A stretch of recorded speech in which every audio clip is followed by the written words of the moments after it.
반짝반짝 빛나는 책모닝 1038일차를 시작하겠습니다. 네, 1038일차고요. 의식지도 해설 96페이지에 의해서 두 번째 단락, 여덟 번째 줄이에요. 수치심은 위에서, 여기서부터 할게요. 수치심은 잔인함의 도구로도 사용되며 그 사용자들 자신도 자주 잔인해진다. 수치스럽게 된 아이들은 동물에게 잔인하고 서로에게도 잔인하다. 불과 20대 의식 수준에 있는 사람들의 행동은 20으로 있는 그 20대의 의식 수준에 있는 사람들의 행동은 위험하다. 비난받는 류의 환각이 생기기 쉽고 편집증에도 잘 걸린다. 그래서 몇몇은 정신병에 걸리거나 기이한 범죄를 저지른다. 사회에서 굉장히 안 좋은, 밤에 여자들 막 걸어가는 거에 대한 엄청 안 좋은 느낌으로 뉴스에 나오는 분들 있잖아요. 네, 그런 분들이 있어요. 그래서 굉장히 이제 어릴 때 상처를 그렇게 받은 거죠. 어릴 때 상처. 제가 아는 어떤 분도 어릴 때 엄마, 그러니까 야단 맞았는데, 야단 맞고 나서 왜 그런 얘기 한 번씩 하셨잖아요. 야단 맞았는데 옷이 벗겨져가지고 내 쫓겨지는 거. 그런 상황들이 옛날에는 막 있었던 거예요. 그래서 있었는데 그게 해결이 되어야 되고, 그래서 야단까지 맞아서 막 그냥 위축이 되어 있는데 거기서 옷까지 벗겨서 내 쫓겼어. 그런데 문 밖에 내 쫓겼는데 그때 그러셨죠. 내가 좋아하는 오빠가 지나간다든지, 여자일 경우에, 남자일 경우에 내가 좋아하는 여자아이가 뭐 저기 지나간다든지 그랬을 때 엄청난 수치스러움을 느낀다고, 감정적인 그런 것들. 근데 그게 심할 경우, 아주 20이 굉장히 의식 수치에서 낮은 단계잖아요. 20대에 이렇게 있는 게. 그래서 기이한 범죄까지도 저지르는 경우이다. 그래서 뉴스에서도 범죄를 저질렀는데 왜 그런지 잘 모르는 경우 있잖아요. 범죄를 저질렀는데 이제 내가 잘못했다라는 걸 잘 모르면서 그냥 모르는 거? 어, 그런 경우가 이제 있죠. 왜 그런지 모르는 거예요. 왜냐면 자기 각각의 자기 그 수준대에서 하는 행동이기 때문에, 자기 수준에서 하는 행동이라서 맞는 거예요. 그래서 내가 하는 행동이 어떤지도, 내가 하는 게 내가 어떤지 모르고 내 주변 사람들한테 어떤지 모르고, 그다음에 내가 그 주변 그 가족한테도 그렇고 전체적으로 어떠한지를 잘 모르고 자기 그냥 의식 안에서 그냥 최선을 다하는 거라고 얘기를 하셨습니다. 네. 수치심에 기반한 일부 개인은 완벽주의와 완고함으로 보상하며 자주 강박적으로 몰리게 되고 편협해진다. 이와 관련된 악명 높은 사례는 자경단을 형성하고 자신의 무의식적 수치심을 다른 이들에게 투사하는 도덕적 극단주의자들인데, 이들은 그렇게 투사한 후 정의에 따라 공격하거나 죽이는 것을 정당하게 느낀다. 연쇄 살인자들은 자주 성적 도덕주의로 행동하며 이른바 나쁜 여성들을 벌하는 것을 정당화했다. 수치심이 사람의 인격 수준 전체를 끌어내리기 때문에 결과적으로 다른 부정적 감정에 대한 취약성을 낳고, 따라서 거짓 자부심, 분노, 죄책감을 자주 생성한다. 제 인격 수준 전체를 끌어내리는 수치심을 느끼는 그런 단계. 그러니까 죄책감, 수치심을 느끼는 거예요. 죄책감을 자주 생성하는데 자부심, 분노. 그러니까 20에서 아주 극적인 경우를 수치심을 느껴서 이렇게 뉴스에 날 일도 있지만, 그러니까 느끼죠, 수시로. 어떤 사건이 있을 때 175에서 20을 왔다 갔다 하면서 느끼는 거야. 느꼈을 때 내가 죄책감을 느끼면서 수치심을 느끼고, 아, 죄책감을 딱 느끼는 순간 또 그 죄책감 때문에 이거를 해결하려고 해야 되는데 해결하려고 하질 않고 어떻게 해요? 해결하려고 하지 않고 그걸 더 강화시키는 거예요. 강화시키는 거. 그래서 알아차려야죠. 공부하면서. 공부하는 수밖에 없는 것 같아요. 97페이지 에너지 수준 30 죄책감. 조종하고 걸주기 위해 우리 사회에서 아주 흔히 사용되는 죄책감은 여러 가지 표현으로 나타난다. 예를 들어 회한과 자기질책, 피학증, 온갖 증상으로 나타나는 피해의식이 있다. 무의식적 죄책감은 정신, 신체 질환과 무의식적으로 이제 죄책감을 느끼는 거야. 그러면 정신, 신체 질환, 신체 질환이 생기는 거예요. 질환과 잦은 사고 경향성, 자살 행동을 낳는다. 많은 사람이 자신의 온 생애를 죄책감과 씨름하며 반면에 어떤 이들은 무도덕적으로 죄책감을 완전히 부정하면서 필사적으로 회피하려 애쓴다. 죄책감이 드는데 알아요. 무의식적으로는 알고 있어요. 그런데 어떻게 해요? 이걸 부정하려고 하니까 필사적으로 회피하면서 더 자기 한 일에 대한 거를 정당화시키려고 하는 거예요. 정당화시키려고 하죠. 근데 이제 자기 죄책감이 더 강화가 되는 거기 때문에 회피하고 정당화시키려고 한다고 해서 이 에너지대로 가는 거잖아요. 또 결국은 느끼는 거잖아요. 그래서 이제 회피하기보다는 왜 그런 건지 내가 알고 아는 순간 달라지려고 하는 게 의식 성장하는 길로 택하는 게 더 좋은 것 같아요. 그죠? 그래서 죄책감이 우세하면 결국 용서하지 않는 감정적 태도인 죄에 사로잡히는 결과를 낳는데 종교적 선동가들은 자주 이를 강요와 통제를 위해 사용한다. 그렇게 처벌에 사로잡혀 죄와 구원을 하는 상인들은 아마 자기 자신의 죄책감을 외부로 행동하든지 아니면 다른 이들에게 투사할 것이다.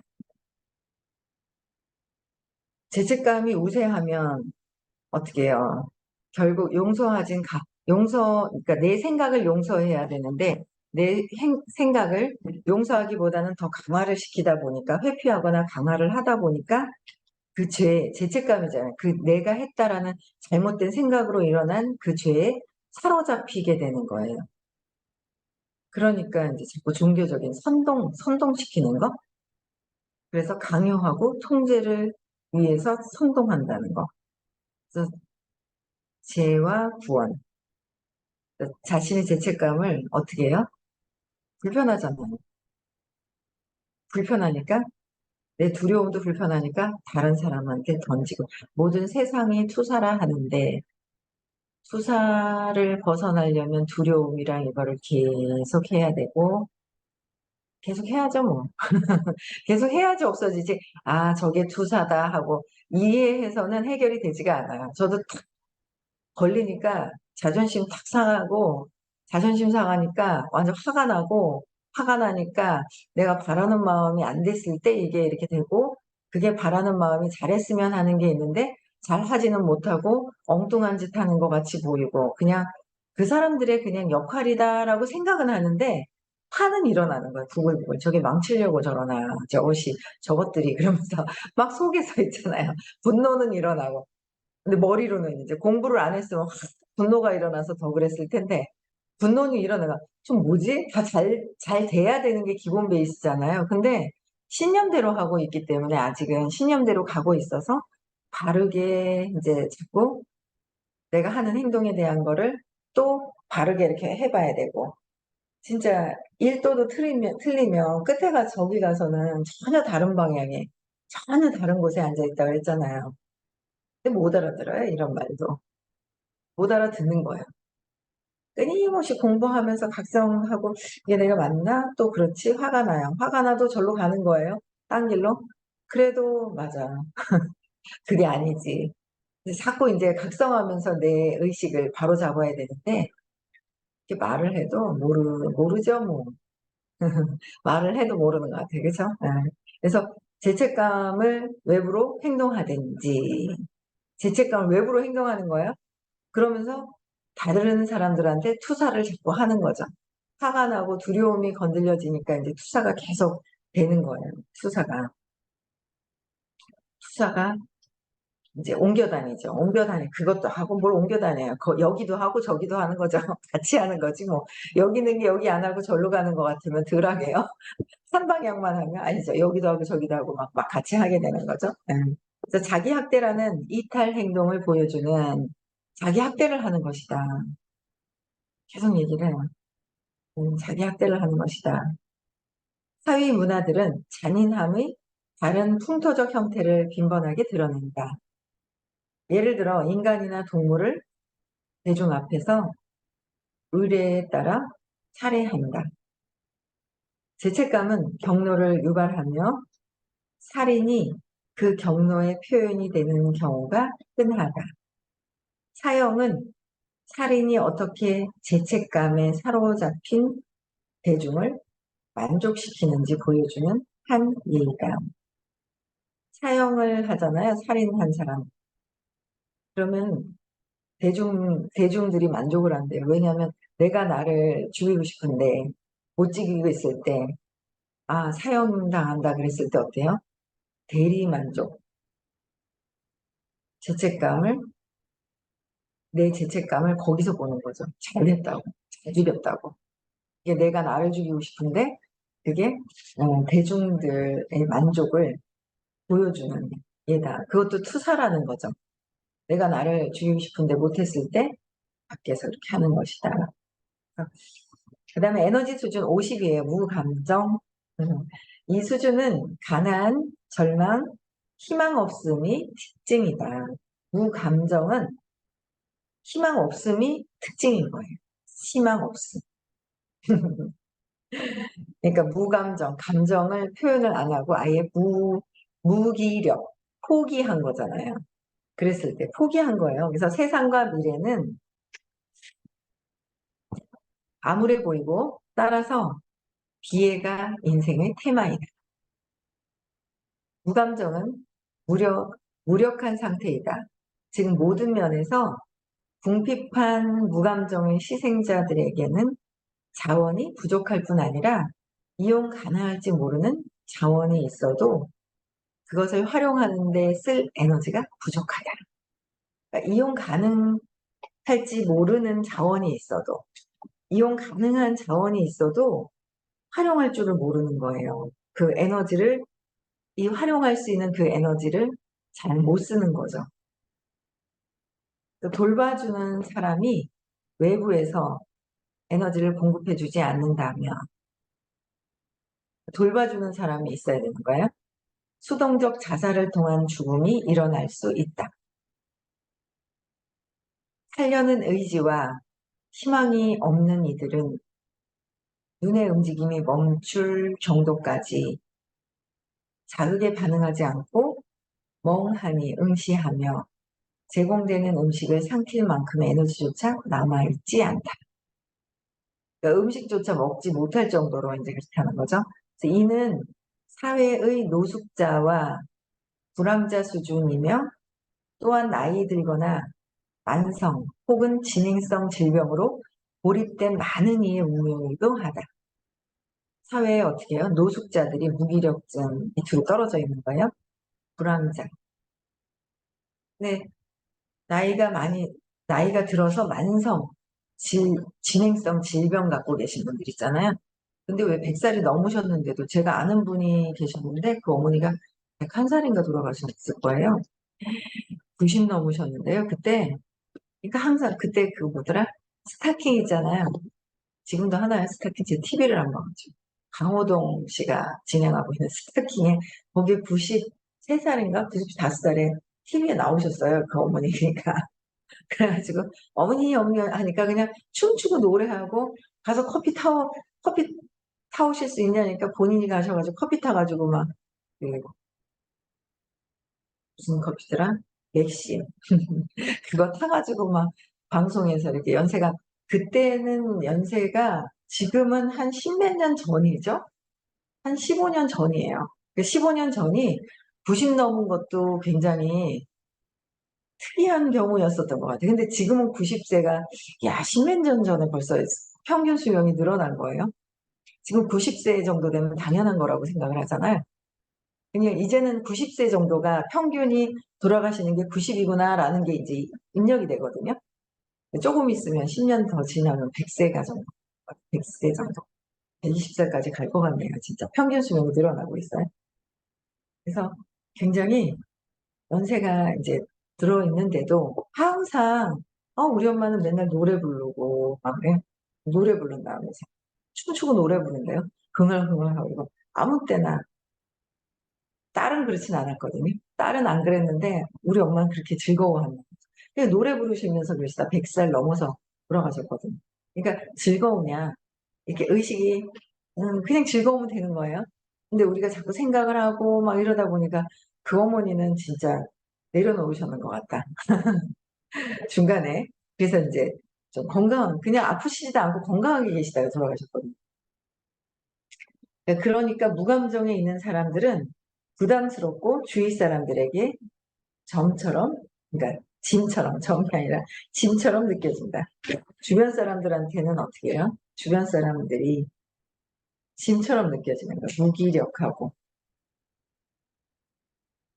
주변 사람들한테 조금 무겁고 짐처럼 느껴지는 경우가 있잖아요. 그런 경우.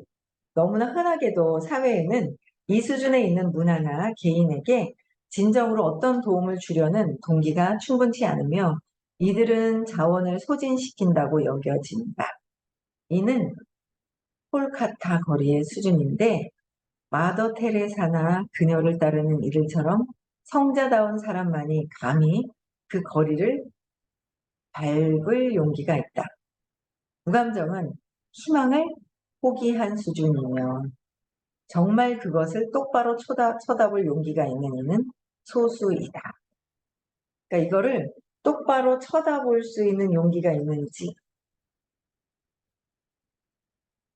그게 소수라는 거예요. 안 쳐다봐요. 자기 자신을. 어제도 누군가가 기분이 하루 종일 안 좋은 것 같아요. 그러고 저녁때 톡이 왔는데 여러 가지 뭐 그 전에 이제 제가 뭐 그런 것도 있었지만 자기 자신을 보게 제가 왜냐하면 나중에 보고 기절을 하는 것보다 나중에 뭔가 똑바로 이렇게 좀 탄탄하게 뭔가 가야 되는데 막판에 아무거나 막 당긴다든지 막 이렇게 할 수도 있거든요. 그래서 아니다. 좀 잘 보고 탄탄하게 보고 가라. 탄탄하게 보고 가라 그래도 자기를 안 보는 것 같아요. 그걸 정확하게 보면 되는데 안 보는 것 같아요. 근데 그걸 보라고 얘기했는데 그거 본 것도 아마 기절하는 것 같아요. 자기 자신은.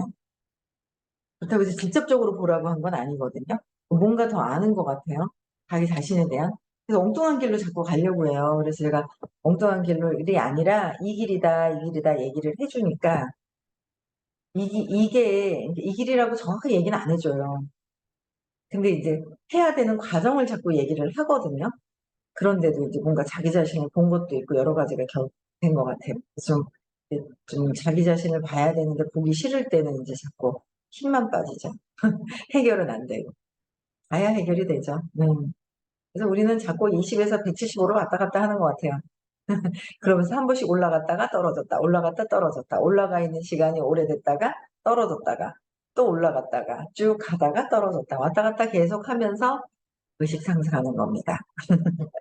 그다음에 에너지 수준 75입니다. 슬픕니다. 맨날 우는 사람도 있어요. 옛날에 제가 슬픔이었나 봐요, 의식 수준이. 별명이 고장난 수도꼭지였었거든요. 뭐 얘기만 하면 우는 거예요. 고장난 수도꼭지라고 그래. 뭐 얘기만 하면 줄줄 우는 거예요. 그래서 안 울었으면 좋겠는데 계속 우는 거예요. 그래서 제가 그 심정은 알아요. 제가 뭐 울기 시작, 제가 안 울어야 되는데 눈물이 막 나와요. 그러면서 발표하시면서 그러신 분이 있거든요. 이해는 돼요. 저도, 아니, 얘는 왜 말만 하면, 얘는 공부 안 할 때 있잖아요. 말만 하면 울고, 뭐 하고. 제가 그랬어요. 예전에 2년 만에 블루 다이아몬드라는 직급을 다 올라갔는데, 그 단상에 올라가서 축하를 받는데, 눈물이 그렇게 나는 거예요. 그 얘기하면서 울면서 뭐 막 이랬었거든요. 그랬었어요. 근데 보통 사람들이 아나요? 왜 우는지?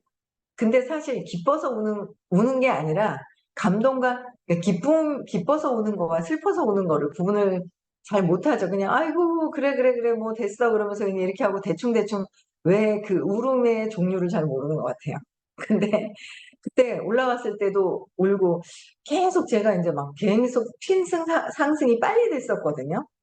빨리 되니까 계속 올라갈 때마다 계속 눈물이 나는 거예요. 계속 눈물이 나는 거예요. 계속 울었는데 그때 제가 기억이 나요. 근데 지금은 사업을 안 하세요. 근데 미용실 원장님이셨어요. 머리를 노란색, 보라색으로 물들이신 분이 계셨어요. 그분이 조씨였는데 거기도 공부를 하면 참 좋은데 뭐 어디 됐는지 제 라인이 아니라서 모르겠어요. 아니었거든요. 근데 그분이 그러는 거예요. 한 번은 그때 이제 저기 평산 아카데미 저기 803인데 거기서 행사를 끝내고 막 그러고 이제 내려왔는데 그분이 그러는 거예요. 저한테 와서 사장님 축하한다면서 그러면서 근데 사장님 왜 축하받는데 왜 우세요? 그러는 거예요.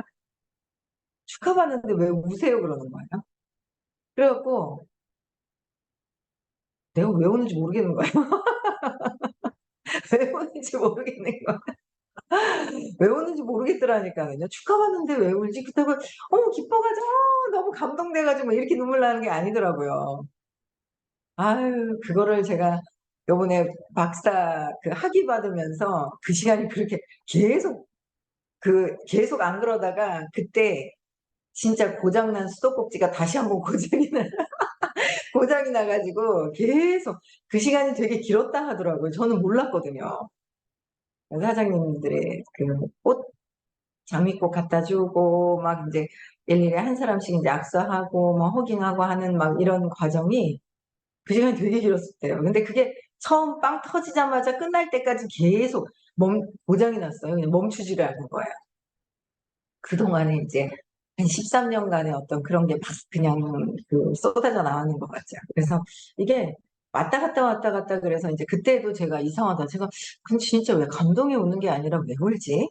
왜 울까라는 생각을 했어요. 근데 이게 감정이 슬픔, 우울하잖아요. 우울증. 왔다 갔다 하잖아요. 그러니까 우울증 증세도 있는 거예요. 20에서 175까지 왔다 갔다 이제 그런 증세가 있었던 거예요. 슬픔하니까 그 생각이 나네요. 고장난 수도꼭지가 의식 수업을 들으면서 괜찮아졌다가 올해 초반에 빵 또 고장이 또 났다가 계속 이제 감정적인 거죠. 200 이하는 175년까지는 감정, 애고, 마음이잖아요. 그죠? 슬픔 한번 왜 슬픈지 한번 봅시다. 슬픔과 상실, 낙담의 수준에서, 낙담하는 거예요, 수준에서 대부분 사람들이 일정 기간 경험한 적이 있지만 이 수준에 계속 남아있는 이들은 끊임없는 후회와 우울이 함께하는 삶을 산다. 끊임없이 후회하고 우울한 삶을 사는 거예요.